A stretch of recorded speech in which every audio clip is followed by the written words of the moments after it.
Hey everyone, welcome to our monthly Gospel Advancing webinar series. Today, I'm so excited that you're joining us. We're going to be talking about how to work with other youth leaders in your area. This whole idea of kind of networking together with other churches for the cause. And with that, we've got tons of interaction opportunities throughout today. There's the things that we've been doing every single time that we get together, but there's going to be questions that are going to come up in the chat that you can have some discussion back and forth on. We'll have some polls that'll come up that we want you to answer. Vote for your answer. Some of them will have, you can fill out multiple answers on it. Others is just select one. So participate in those. You can download the webinar handout. There's a link for that just below this. And then also we have a Q&A section that you can ask questions that'll go in for our panel to talk about as we get things going through the end here. We're going to be doing things a little bit differently than we have format-wise before. Most of the time we've done kind of a bigger chunk of content and then our Q&A. This time we're going to do our Q&A still towards the end half of what we're doing, but we're going to have a lot more discussion because we got some guests here with me today. So I'm really excited for this. But to kick things off, I need you to jump into the chat right now and you're going to answer this question for me. If you could have a meal with any person who ever has or will exist, who would it be? So just a quick answer. You can also throw in there maybe where you're tuning in from. Would love to know that as well. But let's hear from you. If you could have a meal with any person who ever has or will exist, who would it be? I can't think of a better way to introduce our guests and start than asking them this question. So we've got a return here of Mr. Bill is back with us. Bill Freund from Faith Church here in Arvada. So Mr. Bill, why don't you go ahead and answer it and then we'll jump over to you right there. Sure. So other than Jesus, okay, I think I would choose Billy Graham. He was one of my heroes, him or Jim Elliott. Those would be my two that I would go with. I cheated. I know I took two. No, those are good. I like it. That's good answers. Good answers. That. All right. So our other guest is Morgan Marshall, who is at Storyline Church in Arvada here. And so, Morgan, what would be your answer? Well, I have to say Greg Stier, right? But no, for reals, it would probably be David Platt. I just love his vision for missions, and so he's always been someone that I've just looked up to in the mission field. So yeah, probably him. That's awesome. Yeah. No, these are good answers. I don't even, honestly, I wrote the question out and I didn't even think of an answer myself on this. And so I don't really have an answer for it, but that's okay. I'm seeing a lot of answers. There's a lot of C.S. Lewis coming up again on here. I see tons of stuff going in here. And so keep the chat going. If you got questions and things, throw them in there, but throw them in the Q&A as well so that we can go through them together at the end and we'll get some time to talk about it. Hey, so I've got a question as we kind of kick into our content here. What are some of the things that maybe have caused you to struggle a little bit when it comes to connecting with other leaders? I think about, for me personally, when I started in youth ministry, I was 19. I was coming just out of high school, had gone to college, been sent home because I was sick, didn't know what to do. Was planning on going back the next year and got asked instead if I would start a youth ministry in the church that I grew up in. I kind of reluctantly went, okay, I'll do it for a time and we'll just kind of see how it goes. So I was doing ministry to high schoolers that I had just graduated with. And so I've got a bunch of kids that I know that are part of the youth group, and it was tons of fun. And as we were growing as a group, there was a lot of this kind of desire in me to connect with other leaders, but also I'll be honest, a lot of fear about connecting with other leaders because I didn't know exactly what I was doing. And I wasn't sure I wanted to subject myself into the hands of somebody else who might know more than me at it. And so if you're hearing that right, there was some pride issues going on. There was fear issues going on. In fact, I'd come to the belief that honestly, as long as the kids loved me enough, that we'd be good to go. And so if I can just do that, if I can get every kid in our small town that I was in to just like me, they'll show up at group, we're good to go, I'll present the gospel, nobody else in town is sharing the gospel clearly, nobody else in town is doing these kind of things. And the reality is I didn't know. I wasn't sure what they were doing because I never asked them, I never met them, but people would come to me and say, well, have you, like, who else is there to connect with? And I tell them, no one, nobody else is doing what we're doing and nobody's focused on the gospel. And I just kind of come up with these excuses so that I didn't have to connect out of the fear that I had. And honestly, just this internal struggle that I felt where there was like this fake yet very real competition going on between me and them. And this idea that I want to make sure that my group is a better group. I want to make sure that my group's a bigger group. I want to make sure my group is accomplishing more. And I don't know if you've ever felt that kind of internal competition, the unspoken competition that goes on between churches or ministries. But that was something I struggled with, especially very young in ministry. And it took so long for me to have my pride broken to kind of come out of that. And so I think about that struggle of connecting or not connecting and refusing to and needing the help, needing the guidance, but refusing to take it because I felt like I had just figured things out on my own. I think about that and it just kind of, it honestly, it leaves kind of a bad taste in my own mouth. It makes me feel a little sick that I look back on some of the things I missed out on. But I want to hear from you here in the chat. What are some reasons that you have used to justify not connecting with other leaders? What are some reasons you've used to justify not connecting with other leaders? And just for fun, we're going to go ahead and throw this to our guests here. And I'll just let you guys decide, whoever wants to answer, what are reasons that you've used to justify not connecting with other leaders? What do you got? Yeah, I can start. Okay. I think a lot of times it just feels too hard. Like it just feels like, man, I am already just trying to like get my ministry up and running, and it feels too hard to then try to connect with other people in the area because I'm just trying to like sustain things here. Especially like when you're coming in new or you're really young, kind of like what you were talking about of it just feels like there's too many things to do. So it feels like, okay, then also reaching out to other people feels like another task to do. Instead of seeing that as a way to receive help and that you can like benefit from another church and another ministry. So that's probably my main reason. Yeah, Yeah. I think that idea of how much work it takes to make connection, relationship, that's a ton. It feels like a heavy lift in our minds and that. So I get that. I definitely feel that. I still feel that at times. Mr. Bill, what about for you? Sure. It's funny, but I grew up kind of feeling a little bit like a loser. So I thought, who would want to get together and hear what I'm doing? And so honestly, that was lots of times I think, gosh, these guys have much more to give than I got to give. They're really not going to be interested in what I have to give. And yet I'm just saying everybody has something to give around the table. And it's an awesome thing when they do. So it's a great thing. Yeah. I love some of the answers I'm already seeing in the chat here. Of course, Daniel Walker, I love it. He said, I just started in the job yesterday. So to be fair, I don't have it. Daniel, first off, congratulations. That's exciting, man. Love that you're in that position there. But yeah, that area, he can already see the competition that's there and built. Somebody said it's very hard to connect with bivocational youth ministers. Others agreed with the work that's required that goes into it, or even feels like they don't need us or that they are self-reliant. And so I felt that in kind of the last area that I was doing ministry in, where there was a lot of my desire and reaching out to have connection and a lot of, yeah, I don't need you, or I'm not going to respond to you, even from people that I'd been friends with for years. When it came to a ministry context, we're like, I'm not sure I really want to connect to that. And so this is something that is really interesting to me. And here's the thing with a lot of these excuses, though, is that many of them are just lies, lies that we believe. And they are lies that all come from the same source. And it's an enemy who is in this battle with us. And here's the thing, each of them is meant to distract us from the competition, the real competition that's going on. And it's the war for the souls of lost teens in our communities. I want you to hear the statement from a gospel advancing leader that we have, Andrew Held. He said this: the need is too great not to network. When we're focused on having 50 kids or 100 kids in our ministry, or simply we want the biggest ministry in town, we're setting ourselves up to compete against one another.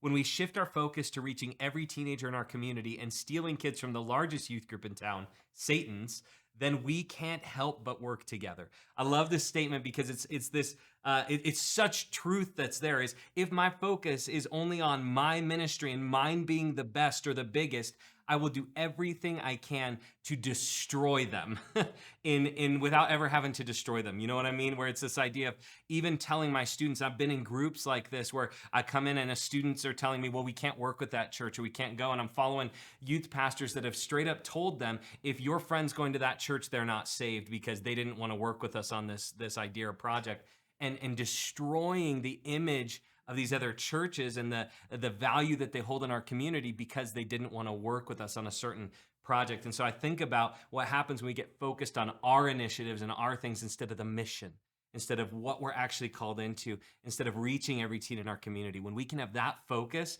there's no competition with each other. We need each other. We band together because we have to.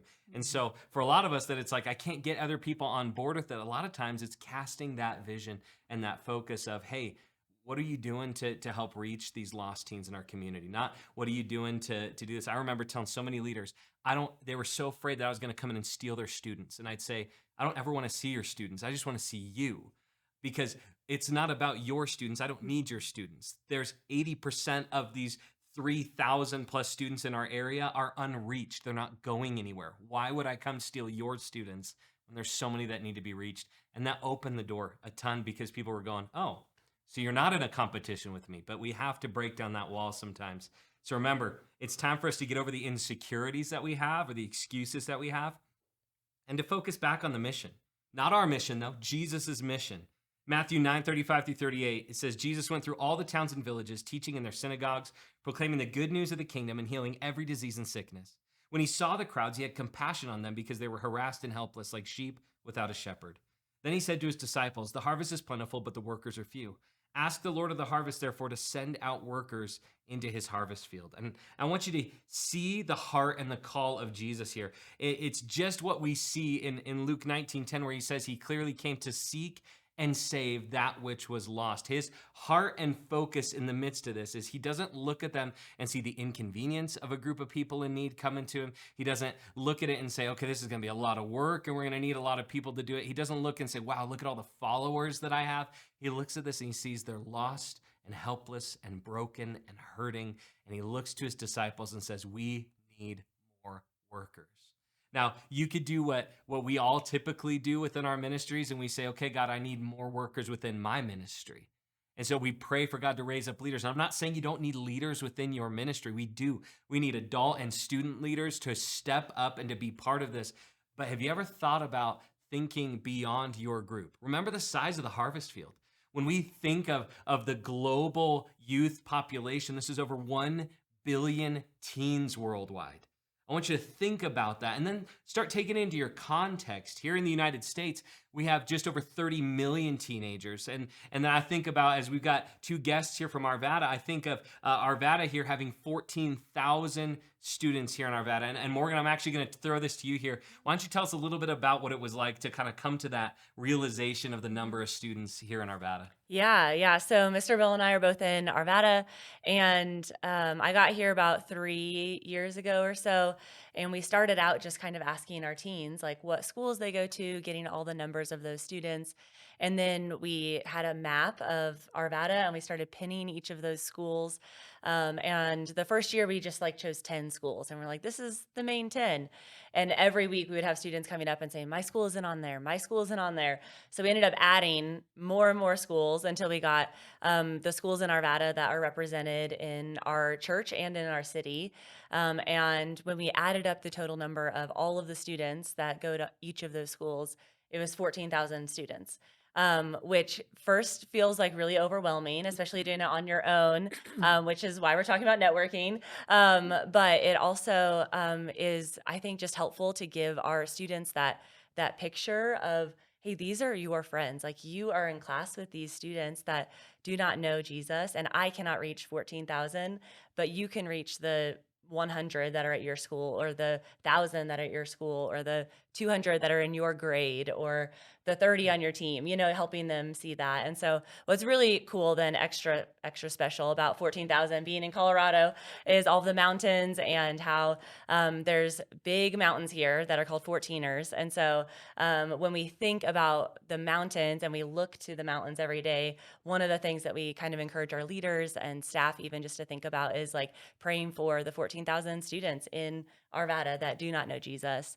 And that's just like a very visible reminder, just knowing that God can move mountains. And so that's what we're praying for. And we get to invite other churches like Mr. Bill's church to come and join us in that mission. Oh, that's incredible. Yeah. I love it. And Morgan, I've been in your youth room. Okay. Yeah. So here's the thing. If your students went and reached 14,000, Could they fit in your youth room? For sure not. Could they fit No. even if you combined your youth room with your whole church building? No, there's no way. And it's a big building. Yeah. But here's the thing is, as I always think about this is the dilemma that we get when we start thinking about we can do this as our group.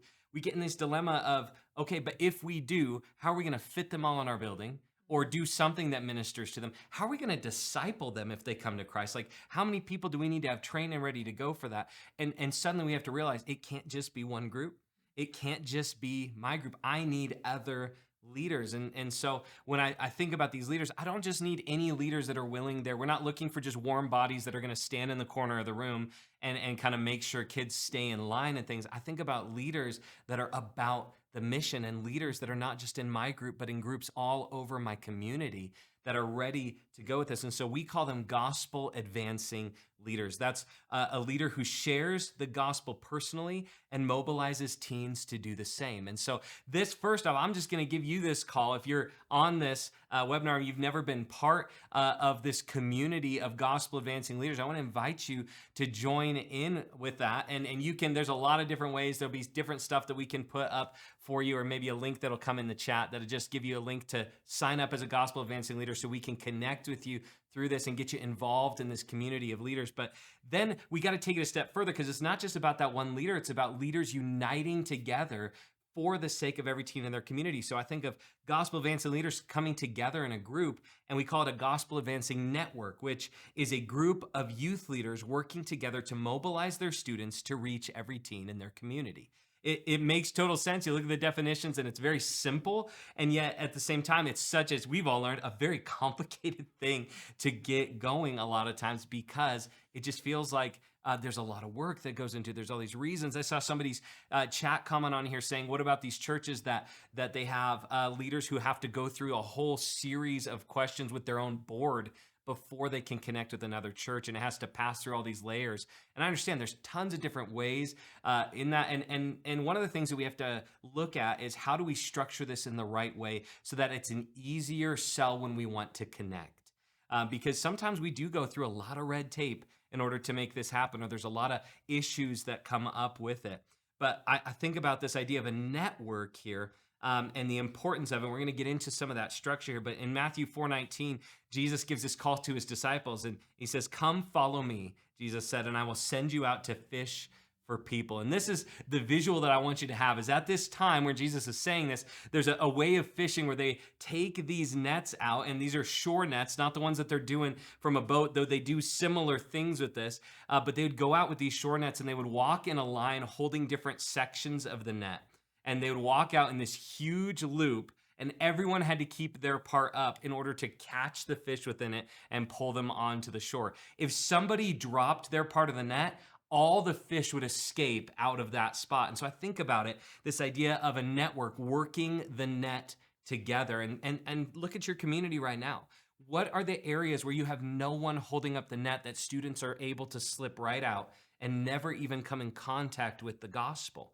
I think of that in my area, and I've got 4 different communities that are really tied together. And I was looking at it, and I'm in one community where my group was, and I'm starting to think, okay, what about this smaller community that's over here? Who do we have there? And God provided someone there. And actually, the person he provided there had to be a leader from my group who ended up getting an opportunity, and we sent him out from our group. Now, this is a leader I didn't want to lose, and yet we needed someone there to hold up the net. And now he oversees a ministry that has 40 to 50 students in it that are all brand new to Christ and growing. And he's part of holding the net there and reaching in an area we weren't. I think of the other direction, and we had 4 churches connected with us in one city, but then another city connected to it, and nobody that we had in there. And so we start reaching out, who's there that will join with us on this mission to hold up the net in that area. And it's been incredible to see, even as I'm out of that ministry, to look and see how they're still working together for the sake of this mission and making sure the net is held up where they're at. And so it's incredible to think about it in that way. And I just want to challenge you to be thinking, how can we work the net together in our community, and how do we do it well that we're not missing sections of it? Start strategically thinking about that. And then the question may come up of, okay, so who do we invite in? Like, how do we determine who can actually be part with us in this? I'm going to give you a simple thing, because sometimes what happens is we go, what if we disagree doctrinally on all sorts of things? What if we have all sorts of issues where it's like, hey, their church teaches this or views things this way or that kind of stuff? How do we determine that? So I'm going to give you a simple tool here for when it comes to gospel advancing networks, and we call it the 5 truths. 5 simple things to remember. We have a belief on God, God's Son, God's Spirit, God's Word, and the gospel. Now, on our website, you can go through and see. If you look under the About section on the Dare to Share website, you can see our statement of faith, and it is these 5 truths. Because what we say is this, is anyone who can agree with us on these 5 truths can have their hand in the middle of this global network of gospel advancing leaders working to one mission, that every teen everywhere would hear the gospel from a friend. And so in your own community, you think of that. Who can you stand with that can have all 5 things and put their hand in the middle with you to be on one team for one cause, one purpose? This is where we do it. Now, this means that there's going to be some differences in your theology on some things that are outside of this, that are outside of these areas. And it's going to be some of the areas that your church may struggle with going, I don't know if we want you to work with them. I don't know if we want you to do events with them. But here's the challenge I'm going to give you is being in a network doesn't always mean doing events together. When you can, that's incredible. It's awesome. Doesn't always mean that. It does mean encouraging one another, making sure the gospel and gospel advancing is the focus as you work together, getting the reports back in celebration together as we see what God's doing. And we're going to get into a little bit more of what that looks like, but think of it in this way, that there are some simple things when it comes to gospel advancing that we need to hold to that are very solid. And then there are some things that we would call minor things that we don't need to bring into this specific connection or group. And so I just would challenge you to think about it in this way. And I know that there are some struggles with that. But as we get into it here, I want to ask you, I want to hear from you in a poll. What has made it hard for you to connect with other leaders? There's some options there. The first is this: doctrine or denominational differences, maybe church size, ministry focus, or personal/relational struggles that are there. So go ahead and answer whichever ones. I think you can answer multiple on this one, of what has caused you to struggle or what has made it hard for you to connect with other leaders. Go ahead and answer that poll, and we'll talk about your answers here in a bit. But while we're thinking about that, for you guys here, what would be your answer? I'm going to read these again for you. What has made it hard for you to connect with other leaders? The doctrine or denominational differences, church size, ministry focus, or personal and relational struggles. What would you guys say have been some of the things that have caused it there to be a little difficulty when it comes to connecting with other leaders? So I'll start on this one. And I think it changed for me at different churches I was at. First church I was at, I came to Christ after high school, so I was never youth grouped. So I never knew. I just read my Bible and said, okay, this is what I think we should do, so we do it. And I just think we're all on the same team. So I started meeting with guys in Katy, Texas, the minute I got there, and my pastor pulled me aside and said, hey, those guys you're meeting with over there, they don't agree with us. And I was like, what? They love Jesus, but it was some denominational kind of stuff. And man, I really had to work with him. And here's what happened though. Just to let you know, is I want to listen and obey my pastor. And so I did. And I started talking to him about, hey, here's where they're at. What are the basics that we have to, I did. I said, what is it that we have to agree on? Do we have to agree on some non-salvation issues? Or do we have to agree on the basics of the Bible and salvation issues? And pretty soon, it was about 3 or 4 years in, my pastor was like, it's okay that you go to these network meetings. And then I ended up leading the network because I needed other people. Yeah. And so it was really the personal relationships with staff that I had to work through. I like that. Morgan, what about for you? Yeah, for me, I think probably the 2 that come to mind are church size and the ministry focus. So I think that it can be hard when you have churches that are all in your area that are all different sizes. Just because you are doing ministry, like the philosophy of ministry, even if you agree theologically, the way that it's happening is sometimes a lot different. And so I think that can kind of cause us not to then try to network with people that are maybe in a bigger or a smaller church than we are at. And then I think the ministry focus is the other thing of just, again, trying to find gospel advancing leaders that are really wanting to promote the gospel and not trying to just promote service activities or something fun for their students to do on a Wednesday night. Like they're actually promoting the gospel. And sometimes that's harder to find than you hope that it would be.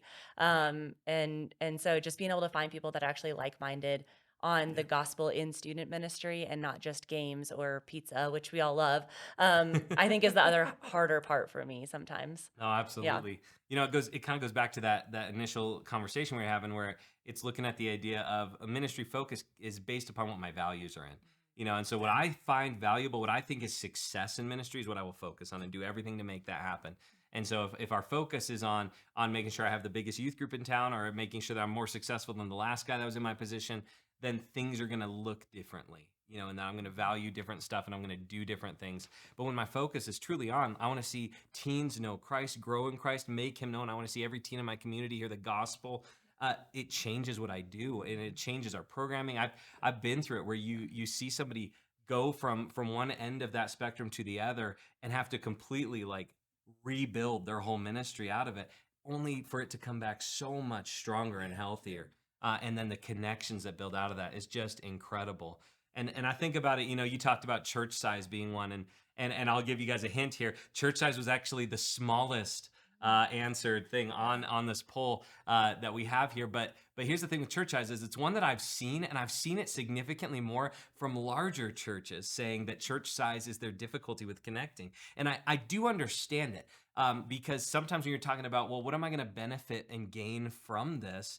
If they don't quite understand the context of it, because having gotten to be in small churches and large churches, there's a huge context difference. Yep. But one of the things that I had to learn was how can they still connect and what's the purpose in connecting? A lot of times larger churches miss their opportunity to be the resource for these other churches around them. Not necessarily having to give money or actual material resources, but to be that support system, to be what these other churches don't have, where you're in a larger church that has multiple staff within an area of youth ministry, and you can look at a church that has one bivocational person who is running as hard as they can for the same cause as you, and to just be there to say, hey, let me care for you today.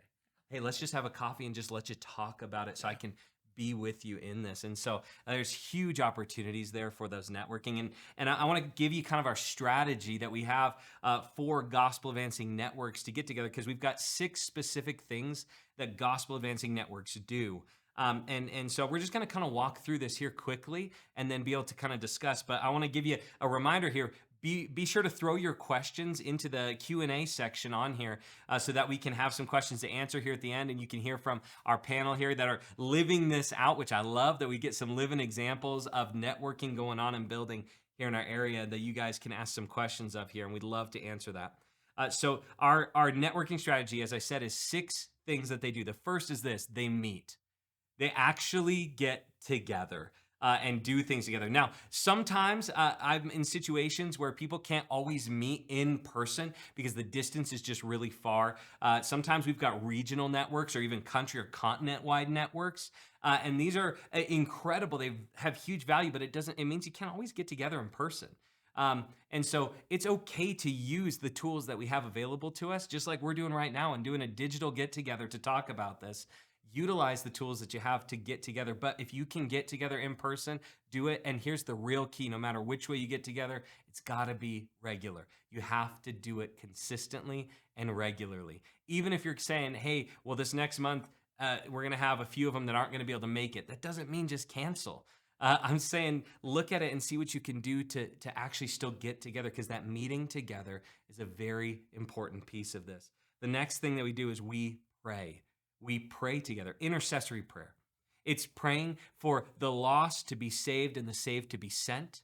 It's praying for each other in your ministries and that you would be encouraged and strengthened. It's praying for your students and each other's students. It's praying for the different situations that are going on. And also it's praying as a group for all the students in your community that don't know Christ. And really interceding on their behalf together. But we meet and we pray. And this is a question I want you, I'm actually going to throw this over here. We're going to take a quick break here. What would be, if you could come up with, I'm going to throw it to Mr. Bill for this one. What's a creative way to pray together as a network? What would you say? Create a way to pray together as a network.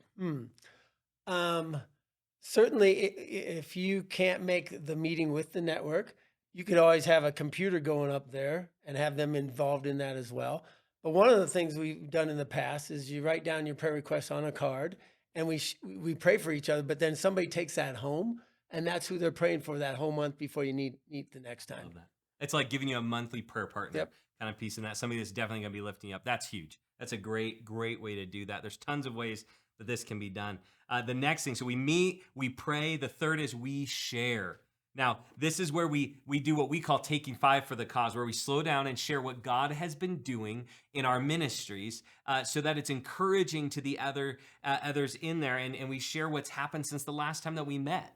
Now, sometimes you can get in a context where your group may be on fire and seeing tons of amazing things happen, and another group may be struggling. And we want to be in a way that we can share the context of both of those things. And so instead of just overwhelming it with all of your incredible stories of what God's doing, we need to have a good balance in that. And so even keying somebody up ahead of time to share their story of what's going on and what God is doing, or the struggle that they're having in their ministry, so we can share what's been going on and truly be encouragement and accountability to one another within that time, is a huge thing. But then share what God's doing as far as evangelism and stories of students sharing the gospel throughout the month that you haven't been together, or week, or whatever it is that you guys get together in regularity with. And so think about this, because the inspiration that comes from that, the accountability that comes from that, is huge help. So share the stories, share what's going on, share what God's doing, share how you guys can be supporting each other, share what's coming up, share what's happened, all of it. It needs to be shared. Take the time to do this. Now, it's not a time of, let me share my complaints about ministry right here. We've got to stay focused on the right things.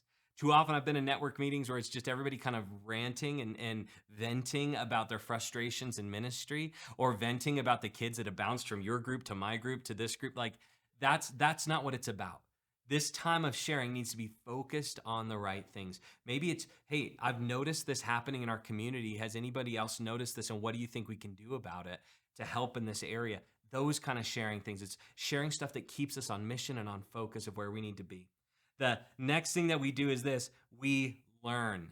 So we learn things together. What I would suggest is this: as a gospel advancing leader and a gospel advancing network, we want to share and teach the 7 values of a gospel advancing ministry. And so I would encourage you, take time. Maybe it's 1 value per meeting that you're just going to go through and start by. We're going to go through in 7 months and go through these 7 values and really break it down. I've had the privilege of getting to jump on some network calls from other networks and be able to train through one of these values for them. And it's incredible to see people who've never been to a Dare to Share event, never been on a webinar, never read a book from us, that are gaining understanding of this and applying these values because they see them, not in our content, but they're clear in Scripture. And that's what I love about it. And so maybe that's one of the things you could do. There's other things that can be taught. I even saw a large network of 40 churches that meet together every month in Omaha, Nebraska. And they had a time just a month ago where one of the guys taught them how to do games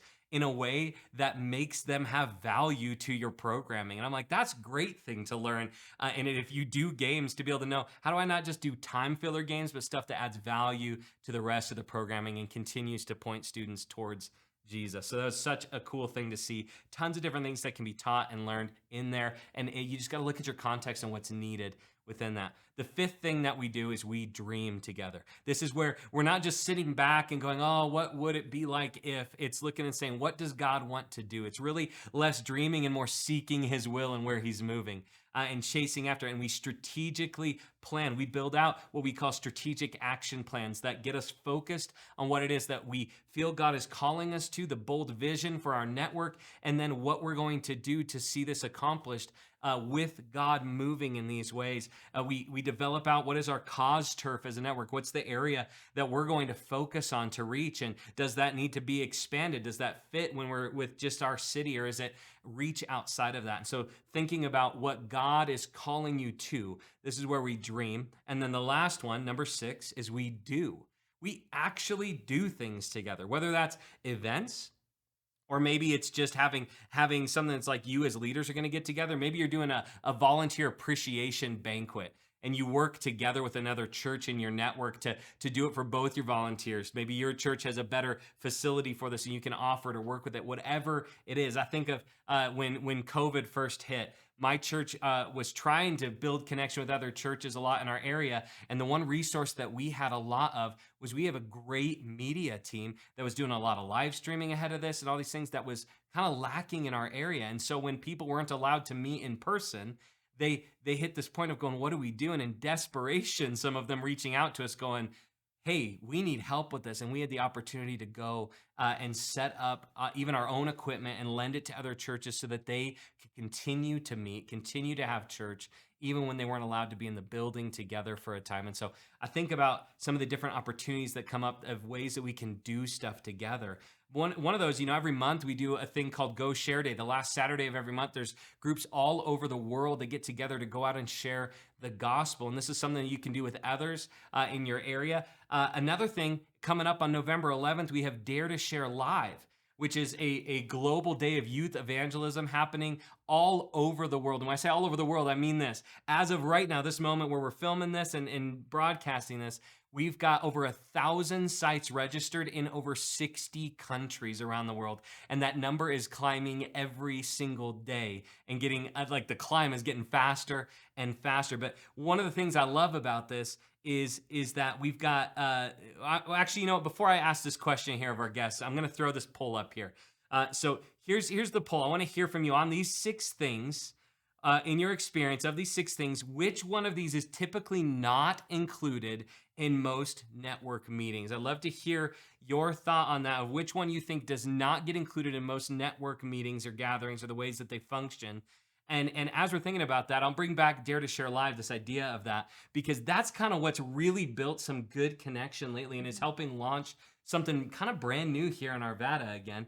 And so I'd love to hear from you guys on kind of how Dare to Share Live has played a role in your network and building it out. Sure. You can go. You bet. So when I came, I knew Morgan was here in Arvada, and I was really pumped and pretty excited to be able to partner with Morgan and her church and go, okay, at least I know we got 2 gospel advancing leaders in Arvada, and we need to build a network. And so we got together with Matt, who was also part of Storyline.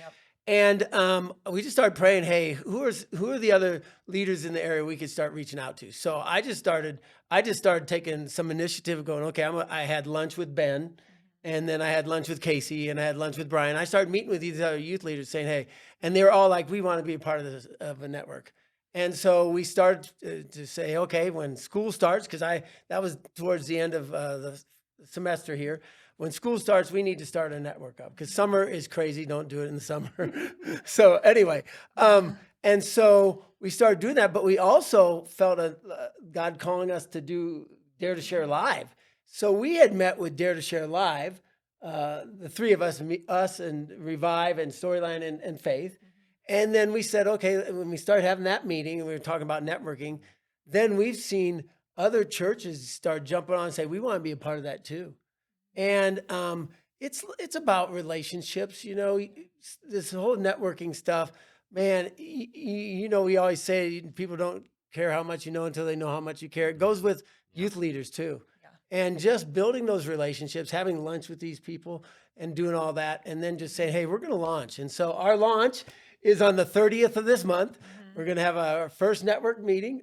I don't know what we're even called, but anyway, this network. So anyway, but we're really excited about it. Yeah. And then that has really filed into Dare to Share Live, and I'll let you talk a little more about that. Yeah. So we're doing Dare to Share Live together, which is really super fun. And there's it's our 2 churches and then one other kind of as the main churches, but I think we have maybe 7 now yep. in our area that are going to be joining with us. But what's really fun is just the partnership. We're actually splitting it up for 2 days. So we're doing Friday and Saturday. And we're starting at one church on Friday night. And then Saturday morning, we're at Storyline. And then we're ending over at Faith. And so just because it's a moving event with outreach and there's opportunities just for different trainings and stuff. And so that's what's really sweet is that it's not just even our student ministries, like our worship bands and Mhm. other staff at our churches are also like helping us partner. And so even with those other like churches that are joining us, like they're moving from church to see like, okay, this isn't just about storyline or faith. Like this is about reaching every teen in Arvada. And one of the ways that we do that is by partnering with other churches. And so that's what's been, I think, my favorite part of planning this is just the getting to move from place to place and having each church just being like that location and that Yeah. hub. So those students then get excited to invite their friends. And we have a lot of students that like kind of know each other, they all go Yep. to school together. And so, yeah, we're really excited just to kick it off this year. That's- Yeah. And I will say, the thing I'm excited about is the after part, is because not only are they seeing other friends, but they're seeing other churches Yeah. working together. Like, okay, we're all in this together, Yeah.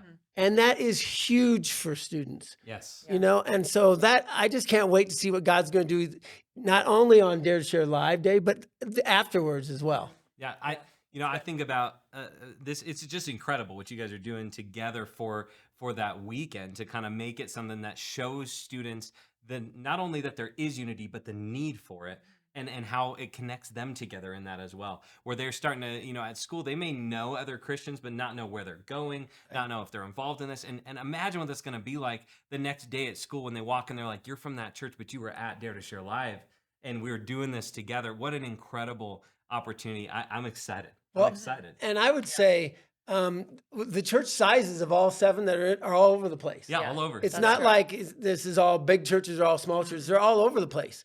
And it's kind of cool. And like a couple of them are saying, can we just be counted like as part of your group? And I'm like, sure, you can Yeah. do, it's just whatever it is. And there's a desire among youth leaders to not be alone. Yes. Okay. And that's a good thing, because we're not supposed to do this alone. Yeah. No, that's awesome. So That's incredible. I think of times, I remember I would go into when I was served in Colby, Kansas for 5 years. I had a partner in ministry who was at another church there, and we were working together, and we'd go into the schools every week. And we'd go together. We picked the same day because we were friends. We wanted to get in there, and we wanted to reach students and care for students together. And we did all these ministry together. And it happened probably 6 or 7 times in 5 years that a student would come and ask one of us, "So how does it feel to be in the same room as your biggest competition? Or how does it feel to be working with your enemy?" And they literally, this is their view of the church. And in youth ministry, that's their view as students. And these were young students. Some were churched, some weren't churched. And this is still what they saw. And so, man, we worked hard to kind of break that down, not just on a church level, but on a student level. And I love the potential of what's going on with what you guys are doing, because I see the need for that all over the place. It's huge. So I think about it in this way. We've got these 6 things that networks do, and gospel advancing networks do. And I want to tell you that without permission, I added a secret 7th thing that shouldn't be so secret here. So when I was in middle school, I got to go with my youth group for what is a classic thing in our area. We'd go out and we'd have a campfire night, is what it was called. And so we drove from the little town I grew up in to a much smaller town, and there was like 10 to 12 people that lived in this town, literally. It was 2 families with a bunch of kids, and we went out there, had a campfire, had all this great time. We roasted some random food over the fire. We listened to somebody speak. We sang some songs with a guitar, and then we went out and we were looking at stars. Because there's just no lights there that come from the town. And so everything's shut off, and you can see so many stars. And we're counting shooting stars and satellites going over and trying to make sure that airplanes are still moving and stuff like that. Just having tons of fun as a youth group and looking at all this. And out of nowhere, one of these shooting stars that we saw just kind of kept going, and it kept getting bigger and bigger and brighter, and it was weird. And I mean, we were all kind of laying there looking at this and having to sit up going, what is happening? Because it kept getting closer and closer to us. At first we're thinking it's an airplane, it's got to be. Then it's no, it's not an airplane. Maybe it's a helicopter, maybe it's something, but we're hearing no noise. And out of nowhere, this star hit the atmosphere and lit up the sky like it was the middle of the day, and this ball of fire just dropped in the distance to the ground. And we froze. It was terrifying to see this, and also incredible to see it. We talked about it for weeks after that. And it was a few days later, we found a newspaper article out of Denver that said that there was a space fireball that hit the ground outside of Denver. I'm like, I didn't know that's what it was called. It was a space fireball. But that's apparently what it is. That's a thing. And we saw this happen and we talked about it for years. In fact, I still talk about it all the time now. And it has been a long time since it happened, but I can picture it. It was incredible. But here, when I think back on that night, there's something that went on. There's, one thing that went on that I cannot reproduce. And then there's some other things that went on that I definitely can. And the problem is we get focused very heavily on the things that we think are the most important. I can't reproduce a fireball moment with any group that I'm with, but I can reproduce a campfire and a time to gather together. And I think about these 6 things that we do. And if you think of them as the 6 logs that you put into the fire that start it and they're the gathering point, what draws people in together, that's reproducible. And that brings us to this 7th thing that we do. We multiply. I think about the early church. In Acts 2:41, we see the day of Pentecost where Peter has gotten up and he's preached before this huge crowd, and over 3,000 of them were added that day. Talk about a fireball moment, this huge moment where 3,000 of them come to Christ in one day and the church just explodes. But here's what's crazy is if you look through the rest of the book of Acts, you know what doesn't ever happen again? A day of Pentecost moment. You see people coming consistently to Christ, and you see growth happening, but it's not like that. And they didn't try to reproduce that. In fact, the major growth came later because they really, after that, sat in Jerusalem until Stephen, among them, was stoned to death, and then they scatter. And here's what it says in Acts 8:4, immediately after that happened. Those who had been scattered preached the word wherever they went. This is where growth happened. This is where multiplication happened.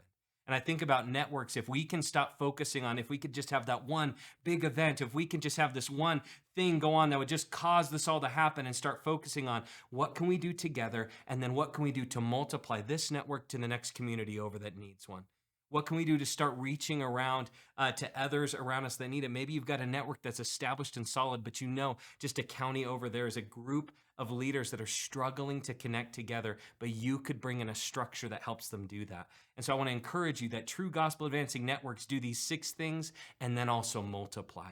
So if you're in a position like that, I want to encourage you to do it. And maybe you can use something like Dare to Share Live as an opportunity for that.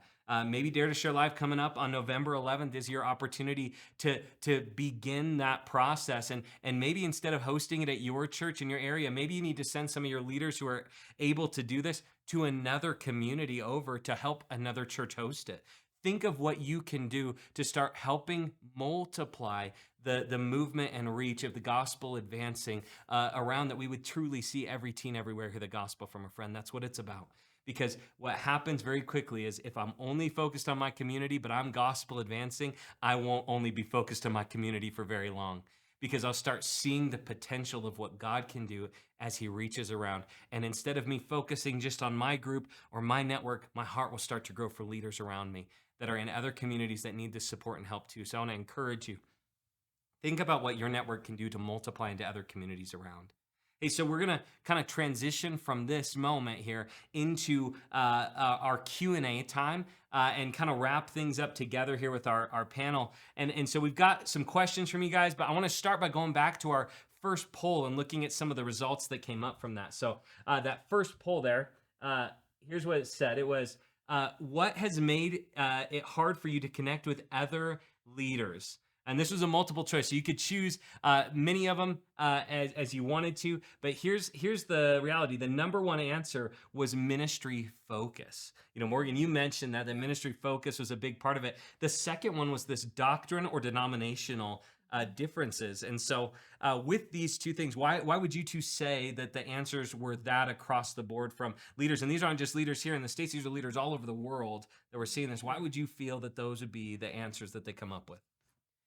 Yeah, I mean, I think that for the ministry focus, I mean, it kind of goes back to what I have felt too. I've felt that as well, as just different student ministers, youth ministers are not having the same desire for the gospels in particular, and their focus is just different. And so that just makes it hard to have a partnership when like what you've talked about, Ben, of like their focus is numbers or big events. When our focus is going to be the gospel, and that's what we want all of our students to hear and know how to share. And then I think denominationally, I think that it can just be really easy to grow up in a denomination or to be leading in a denomination and make that kind of your main tie, especially with some of the bigger denominations.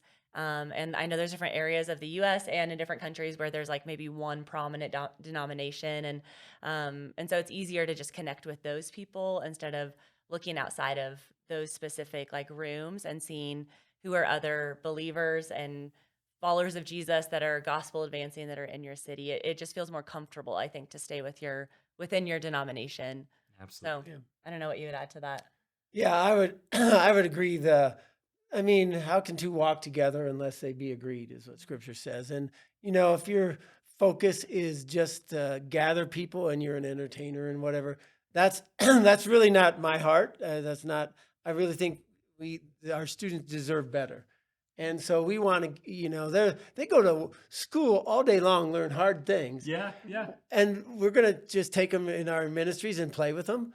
It's got to be better than that. Yeah. And so we want to take them to the next step, the next level. And whatever you aim at is what you'll get. You aim low, you get low. You aim high, you get high. Yeah. And so the flip side of, how can two walk together unless they be agreed? Scripture also says, two are better than one, and a cord of three strands is not easily broken. Yeah. And so those that we can partner with, man, God is going to use in great and mighty ways to really bring his kingdom and bring the gospel to the communities we're in. And so it is, you have to have a vision. And so we'll talk about that at our first meeting, and we'll say, hey, here's what we really want. We all care about students. Let's talk about the things we agree on. Yeah. We all care about students. We all want students to come to know Jesus. Are we taking steps to see that happen? And what does that look like? And here's what we, and that's where we bring the 7 values in. Does that make sense? Because we all, and some of it is us being able to help other youth leaders take their next steps. Yep. If that makes sense, and we want everybody to be better. Yeah. So that would be, and the denominational stuff, years ago, it was a little harder. I don't think that's as bad today, in my opinion, as it was in 1990. Yeah. I'm serious. In 1990, it was like very territorial, but I don't feel as much today. And maybe I'm just blind to it, but I don't feel that as much. I don't feel threatened by Morgan or Ben or the people that we're working with, because our pool of people we're trying to pull from is not any of our churches. Yeah. It's Satan's kingdom. Yeah. We're trying to pull from that. So anyway. No, that's huge. I think that's a phenomenal answers on that, guys. And I'll tell you why you're not threatened by Morgan on because 1990 hit and Morgan wasn't here. I wasn't alive. The most threatening things are gone from 19. No, it's I think about it, and it is interesting. Like I even feel that I served in local church ministry for 15 years, and it has changed so much on who we can connect with. And there's different things in the world that happen that kind of lead to that. And I think culture, the culture's response to things and stuff that go on in our world has kind of opened up the door for churches to connect. I had a great question come in from Mukiza from Go Live Dare in Rwanda, a great partner ministry of ours, and Go Live Dare, love that. And so ask this question. What is a good strategy to reach lost teens in the community that makes sure that they come in gospel advancing without just running back out to their sin? How do we get a student from our community to come in and actually get them involved in a way that makes it so that they don't just take off back to their sin? Morgan, I'll throw it to you first. Mr. Bill looks like he's thinking, so I'm going to throw it to you. Yeah, that's a great question. I think that a lot of it is really just helping them understand the gospel. That when they truly understand the beauty of what the gospel is offering them, that I just believe that their life is really going to change. But then also having leaders, I think, is really important. Leaders, some student leaders maybe, that are walking with them, that are modeling what it looks like to live as a Christian. Because some of them, it's like they're coming in and either they're coming from like a nominal Christian home or from a home that is not Christian at all. They truly don't know what it looks like to live Yep. as a Christian on the other side of believing the gospel. And so they need some discipleship and some mentors, some leaders in their life that are walking with them, that are showing them like, hey, here's how you pray for your friends. Here's how you share the gospel with your friends. This is what it looks like to care, like intentionally at your high school or in your community. So I would say, yeah, just understanding the true gospel and then bringing leaders alongside of them. No, I love Yeah. that. And I think about it in this way, you brought up discipleship and leaders and the role of that. And I know that sometimes we get in this struggle where it's like, well, I don't have enough leaders, or I don't have leaders that are ready to go. But I'll tell you that one of the things, one of the values of a gospel advancing ministry is that discipleship multiplication strategy is what guides it. Like, this is what keeps it going. And here's where the real strength comes in with the student that comes in, is we want to not just get them reached, but activated in Yes. their faith. And when a student becomes activated in their faith, this is where they take hold of it. It becomes something that's much more real to them, and something that's become, it like helps identify them truly, is what it is. And so with that, here's my challenge to you is ask, you need to look at it in this way. Sometimes we look and say, well, a student's got to come in, they come to Christ, and they got to grow and grow and grow, and then we can send them out with this. But I just want to challenge you with that here's something that I learned, is that when I had students who came to Christ one night, I activated them immediately to start thinking, and who of your friends needs to know this now? Mhm. Who of your friends needs to either come with you next week or hear this message from you? Who in your family needs to hear this now? And it was amazing to me how in their passion they would go and they'd share and they'd bring and they'd draw in. And what would happen is, even my students that had been involved forever, when I finally got them to the point that they were articulating the gospel out in their own words, it was like they were brand new to their faith again, because for the first time they were understanding it in a new way. And so activating them, getting them active in the mission of Christ along with you, and do that quickly. It doesn't need to be something they got to go through this huge training process, but just simply saying, hey, would you put your faith in Jesus tonight because you understood this and this? Who else in your life needs to understand that this week? And then when we gather together again next week, bring them with you, or we want to hear how that conversation went. And so activate them right away. Hey, we're getting low on time here, so I want to bring up our second poll here, and I want to hear from you, Mr. Bill, to start this one here. In your experience of the 6 things, which one of these things is typically not included in most network meetings? The number one answer was dream. To actually sit back and see what God is calling us to strategically look forward at how we're going to accomplish the vision, to even have a bold vision at all together as a network. So why do you think that dream, and then the one following it was do? So why do you think either those two go together in that, or why would those be the number one answers of what gets left out? Sure. Well, I think again, it goes back to vision. It goes back to, why are we meeting together? Well, it's because we care about the 14,000 plus students who every week do not get a gospel opportunity to hear the gospel from a friend. Yeah. They don't get that. And we want to give every student the opportunity to hear, understand, and respond to the good news of Jesus. And so I think part of the reason is that we like each other, we hang out with each other. It's like students. We're not much different than students. They like to gather and hang out with each other. And food. But yeah, and food. Food is important. Yeah, it is important. Exactly. But we always need to be reminded that we're here for a purpose. Yeah. And the purpose in our vision. And when we think of welcoming new people into this new thing called a body, you're new creations, okay? And we have to help them see what that looks like. That means you're different now. And, when it talks in 1 Corinthians 12, when it talks about the body, 3 ideas in that whole passage is: 1, we're all on the same team. 2, we all belong.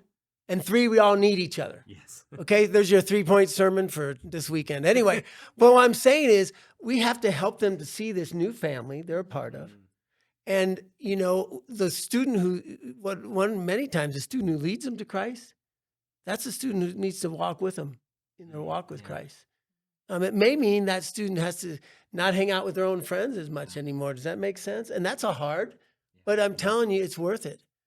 And so when you get those purposes going and students start catching that vision, then that stuff will happen, because we've seen it happen. And it's awesome. And you just kind of got to get out of the way sometimes, But I think the reason we don't do that is that we don't dream. and we don't. And you need find out who the dreamers in your network are. Okay. There's some that are just more like doers and get the work they know. But you got dreamers in your network too. Yeah. Dreamers help me. Deb Brazina Yeah. is a dreamer, Yeah. and she's made me better. That's awesome. And so you need those kind of people.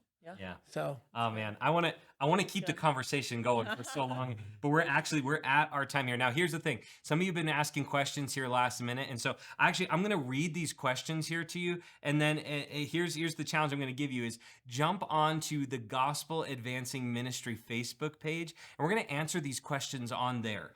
So it's an answer that then can go out to others that are on there. And I know some of these are contextual to your group, but they're great questions I think fit more than just your group. So one of them was this: when we work with multiple leaders who have different doctrinal backgrounds, what is the common ground we need to set, or what should the benchmark be at which we will all work as a team from? Is a great question that came from India here. And then here's another question is I'm not sure how to begin the conversation to network with other churches in my area, especially because I feel like my own group is still struggling to embrace the 7 gospel advancing values. Do you have a script or a sample of some sort of conversation starters with this? So jump onto the Gospel Advancing Ministry Facebook group, and we're gonna go in there and answer these questions so that you can have answers to it and others can benefit from this. So thank you so much for asking. We didn't miss them. We're going to get to them and we'll send you some stuff. So would love to have ongoing conversation with you about these things. But hey, thank you so much for jumping on and joining us for our Gospel Advancing webinar series. It's been an incredible time with you today. I want to remind you to sign your group up. Register today for Dare to Share Live happening on November 11th. You can check out daretosharelive.org for more information on that. But we appreciate you. We love you. We're looking forward to more stuff together soon. We'll see you later.